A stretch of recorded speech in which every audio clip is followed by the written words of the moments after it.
Are you among the 9 out of 10 people who are missing out on great professional opportunities and also great personal opportunities?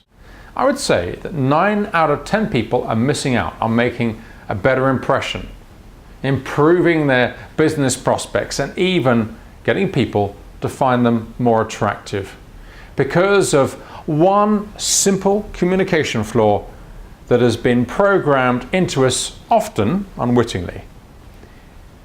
The good news is that you can reprogram your mind so you can communicate more effectively in every aspect of your life for your benefit and also for the benefit of others.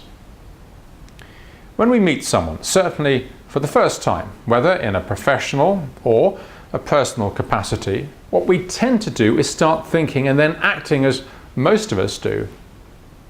The thinking can invariably involve the following thoughts.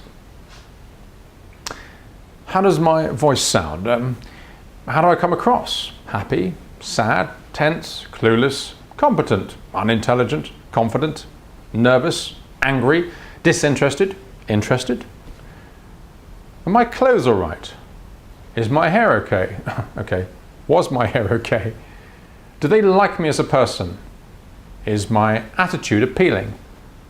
What will happen and where will this go or not go? And why?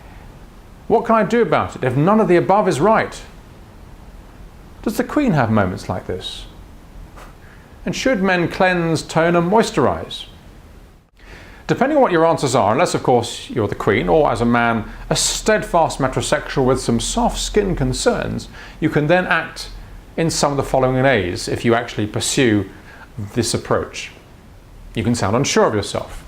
You can appear tense, clueless, unintelligent, disinterested, self-centered, nervous, without substance and unconfident.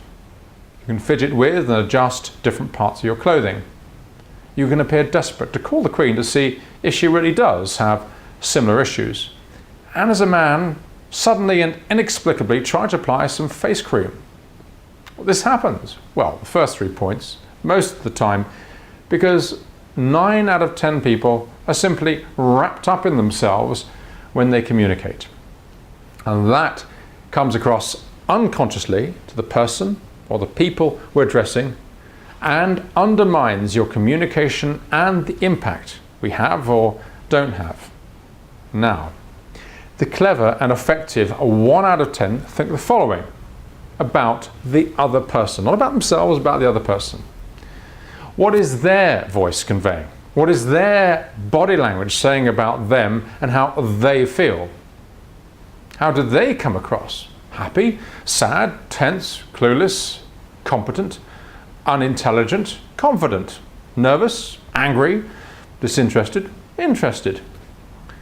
Are they comfortable with their attire? Do they like themselves as a person? Is their attitude appealing to them and to others? What do they want to happen? And where do they want this to go?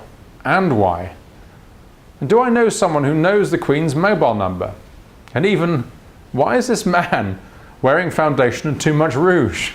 Now, depending on your answers to these questions, you can then adapt your verbal and non-verbal communications to make them feel better about themselves by listening to what they say as well as how they say it.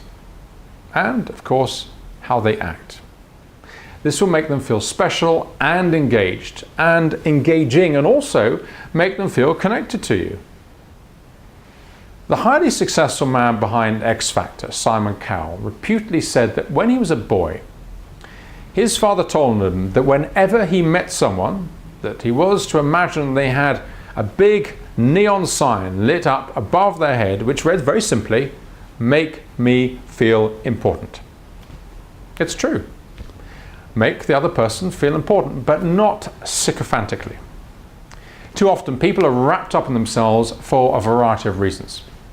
Now, this could be to do with the pressures of work, the need to feel like you can mix it socially with the in-crowd, whoever they are and wherever they are.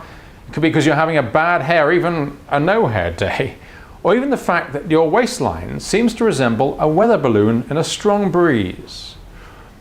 By just focusing on you and how you come across, as 9 out of 10 people tend to personally and even professionally, then you're more likely to draw the other person or even the other people's attention to your not so well hidden stress, as well as that weather balloon midriff you may or may not have.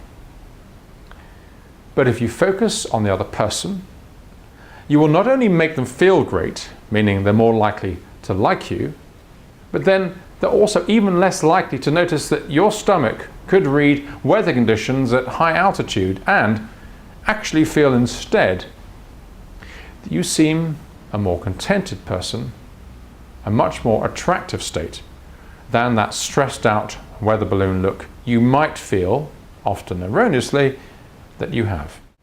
Now, after listening to this, make the next person you engage with feel special by focusing on them subconsciously, and then see and or sense the effect it has on them. Go on. Please, give it a go. Now, if you like this video blog, then please feel free to share it with others who will also hopefully like it. And in addition, both you and they can also enjoy even more material, including a free copy of my special report on communication with a link at the end of this video. Thank you and enjoy.